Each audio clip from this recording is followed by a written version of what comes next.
Bro I'm a hosteller and I want to bulk. So మీరు ఎవరైనా hostel friends ఉంటే వాళ్ళు షేర్ చేయండి అండ్ వీడియో సేవ్ చేసి పెట్టుకోండి, మీకు యూజ్ అవుద్ది. Welcome to the straight to gains episode 4. So ఈ వీడియోలో మనం బల్కింగ్ చేయాలంటే ఏం చేయాలి అండ్ ఏం తినాలి డిస్కస్ చేద్దాం. సో ఫస్ట్ బల్కింగ్ అంటే ఏంటి? క్యాలరీ సర్ప్లస్లో తినాలి. మీ మెయింటెనెన్స్ క్యాలరీస్ 2000 అనుకోండి, ప్లస్ 2500 క్యాలరీస్ తినాలంటే 500 క్యాలరీస్ మీరు ఇంక్రీజ్ చేసుకోవాలన్నమాట.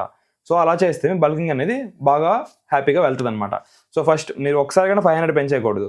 మీరు ఏం చేయాలంటే వీక్లీ గ్రాడ్యువల్గా క్యాలరీస్ 150 200 పెంచుకుంటా వెళ్ళాలి. అప్పుడు ఏమవుతుందంటే మీ బాడీకి ఒకసారిగా మీకు స్ట్రెస్ చేయకుండా, డైజెస్టివ్ ప్రాబ్లమ్స్ రాకుండా హ్యాపీగా మీరు బల్కింగ్ అనేది చేయొచ్చు.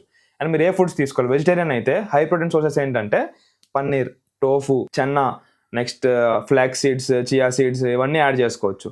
నెక్స్ట్ నాన్ వెజిటేరియన్స్కి మీకు తెలిసిందే చికెన్, మీట్, ఇంకేంటి మటన్, నెక్స్ట్ ఫిష్ ఇవన్నీ తినొచ్చు అనమాట. ష్రింప్, మీకు చాలా ఆప్షన్స్ ఉంటాయి. సో మీ బడ్జెట్ బట్టి మీరు తీసుకోండి. సో మ్యాక్సిమం ఎక్కువ మంది చికెన్ తింటారు, సో చికెన్ తినొచ్చు. అండ్ దాంతోపాటు ఫైబర్ యాడ్ చేసుకోవాలి. అంటే మీరు కూరగాయలు, మీరు క్యారెట్, కుకుంబర్.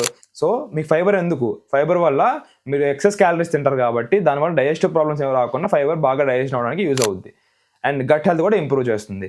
సో మీకు అర్థమైంది అనుకున్నాను ఏ ఫుడ్స్ తినాలి, ఏం చేయాలని చెప్పి. సో మీ బల్కింగ్ కావాలంటే ఒక మంచి ఓట్ షేక్ లాంటిది మీరు యాడ్ చేసుకుంటే, సో దాని నుంచి ఈజీగా మీకు 800 to 900 క్యాలరీస్ వస్తాయి. ఆ ఓట్ షేక్ ఎలా చేయాలి, ఏమేమి ఇంగ్రీడియంట్స్ చేయాలి నెక్స్ట్ వీడియోలో చెప్తాను.